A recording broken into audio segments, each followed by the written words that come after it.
Hey Ross World, my money makes money. Are you ready to be your own boss? Are you ready to be an entrepreneur? Now, to answer your question, am I an entrepreneur? No, I'm not. I work for somebody. I work for the US government. So, no.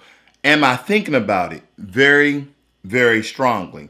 So, some of the basic things that you need, right? First and foremost, you need capital, you need money saved up in the bank. And you need that way before you even plan to have a plan. You need a business plan, okay? And before you actually quit your job, make sure, and this is just my opinion, that that business that you're starting has somewhat already taken off. So let's kind of start in order. First, you need to have the mindset. Some of us are actually not built to be our own bosses. That's why you have people to work for. You say, well, I'm not really inclined to be an entrepreneur. I might be inclined to be maybe a CEO or manager, but not really the owner of something. And that's fine, okay? But a lot of us are actually designed not to work your regular grind 9 to 5, okay? But the other question you may ask yourself, well, what the hell I'm going to do?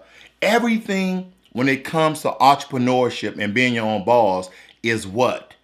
Sales. You're going to sell somebody something. You're going to sell somebody your skills. If you're a marketing genius, you know how to dress things up for people to buy it. You're selling your skills. Being an entrepreneur is the art of selling something. That's basically all what it is. So, you need a business plan. You need the mindset. You need the capital. You need the money. Okay? You also need to understand the risk factors. You hear a lot of people online always talking about being an entrepreneur, but they never tell you about the grind. Now, some of them actually do tell you, but listen, it's not fucking easy being an entrepreneur. There's a lot of people that you walk past every day who was an entrepreneur. They're called homeless people. Okay? Now, whether they were prepared or unprepared, nevertheless, they end up on the street. And that is the risk. Whatever you're peddling, whatever you're selling, whatever you're trading, it may not be profitable for you. Or it may be profitable for you now, but it may not be profitable for you later. And this is another thing.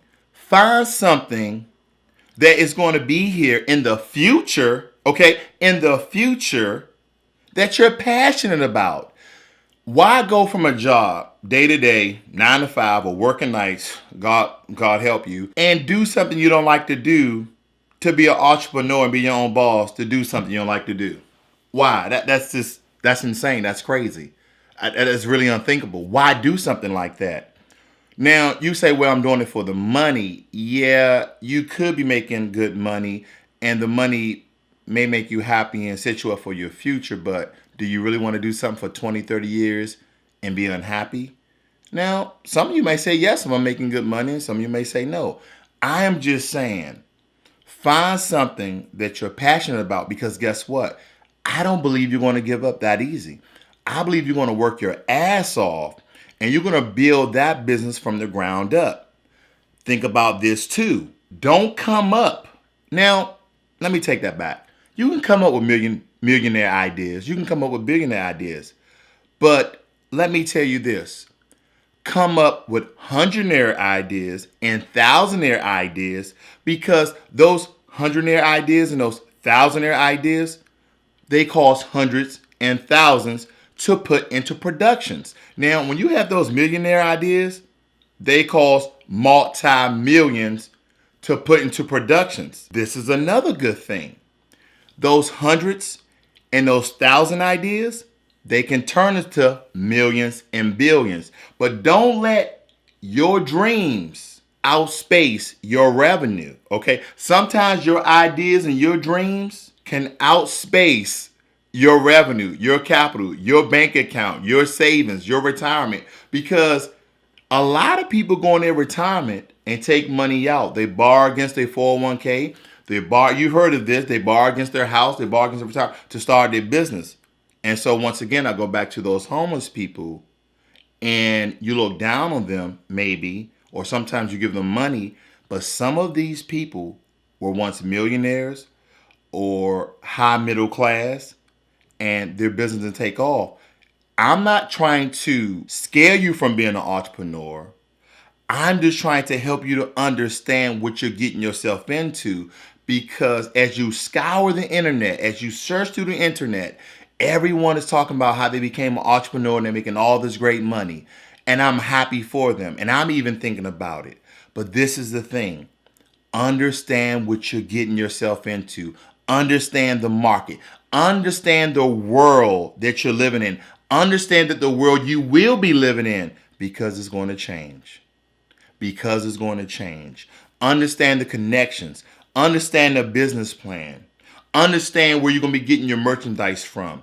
You need to do all your research before you get inside of starting your own business. This is not an easy task. The number one thing you need to do is read and study.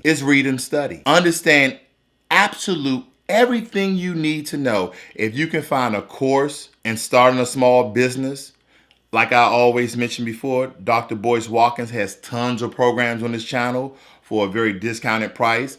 And once again, my disclaimer, I've never met him. I don't get paid from him. But he has a really solid channel and he offers all these great classes to anyone. And he's going to teach you. He has a PhD in finance and investing. If you want to start your own business, I encourage you to go over, join his channel, join one of his programs, and get the ball rolling. But do not, I repeat, do not quit your 9 to 5 because you have 6 months of your emergency fund saved up, and you may have a little nest egg of $10,000 because you're like, oh, I can start a business with $5,000, which is true depending on what your business is, but that may not be enough, and you don't, quite frankly, know if your business is going to start. And one more thing to note: don't fear failure. Okay. When you're going through the process of being an entrepreneur, you're going to have a lot of ups and downs, okay? But the people who succeed are the people who continue to strive, the people who continue to grind, the people who continue to work, the people who continue to work their asses off, the people who burn the midnight oil are the ones who succeed. But once again, make sure that your product or your work is futuristically valuable for the future. So we all want to be our own boss. Some of us are not built for it, but a lot of us are. But understand all what it takes to be your own boss and be an entrepreneur. Because quite frankly, some of us are just workers in a factory. This is Ross World. Be a boss or be a worker.